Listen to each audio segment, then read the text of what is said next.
আল্লাহকে রাজি খুশি করে দুনিয়া থেকে যেন বিদায় হতে পারি এবং দুনিয়া থেকে সেই জান্নাতের পথ খুঁজে পেতে পারি, দুনিয়া থেকে যাতে করে আমরা জাহান্নামের পথ থেকে দূরে থাকতে পারি, এজন্য আল্লাহ তাআলা আপনাকে আমাকে কোরআন এবং হাদিস দিয়েছেন। আলহামদুলিল্লাহ বলেন।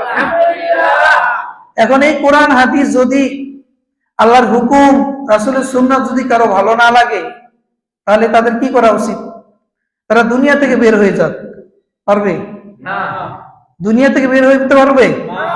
আল্লাহ রাব্বুল আলামিন জানিয়েছেন, ইয়া মাশারাল জিন্নি ওয়াল ইনসি ইন ইসতাতা'তুম আন তানফুযু মিন আকতারিস সামাওয়াতি ওয়াল আরদ। রব্বুল আলামিন বলেন,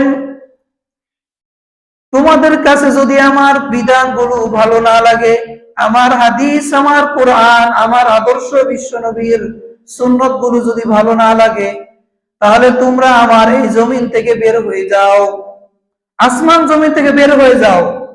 আল্লাহ তাআলা বলছেন, লা তানফুযু, কখনোই বের হতে পারবা না।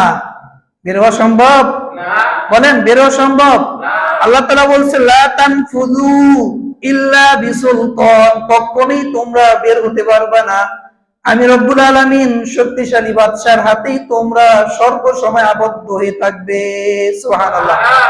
আল্লাহ রব্বুল আলামিন তিনি আসমান এবং জমিনের মাধ্যমে প্যাকেট করে আপনাকে আমাকে তার ভিতরে রেখে দিয়েছেন। এখন যদি তার কোরআন হাদিস, রাসূলের আদর্শ, আল্লাহর হুকুম, রাসূলের সুন্নাত মানতে ভালো না লাগে, যদি সে বলে যে আমি সৌদি আরব চলে যাই, ওটা কার জায়গা? আল্লাহর জায়গা। কথা বলেন, এটা কার জায়গা? আল্লাহ। আর যদি বলে যে বাংলাদেশে থাকুন না, আমি চলে যাই, কি বলে, ইতালি চলে যাই, ওটা কার জায়গা? আল্লাহর জায়গা। তাহলে পৃথিবীর প্রত্যেকটা স্থান, বালুকানাময় থেকে শুরু করে যা কিছু আছে সকল জায়গা কার? আল্লাহ। পৃথিবীর রাজত্ব করেন কে?